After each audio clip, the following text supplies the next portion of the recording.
Mabilis na chikahan tayo para updated sa showbiz happenings. Full of K-League ang dance challenge ni Barbie Fortesa at South Korean actor Choi Bo-min. Sa isang TikTok video, makikita ang pagsayaw ng dalawa sa loob ng isang tren. Mapapanood sila sa upcoming series na Beauty Empire na shoot sa South Korea.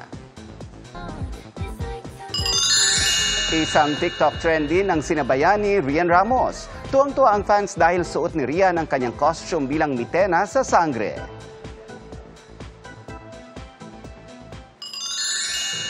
Black eye naman sa kanang mata ang inabot ni Solen Heussaff. Pero don't worry dahil aksidente lang siyang na-headbutt ni Maylise habang natutulog. Biro ni Solen, next time matutulog siya ng naka-helmet.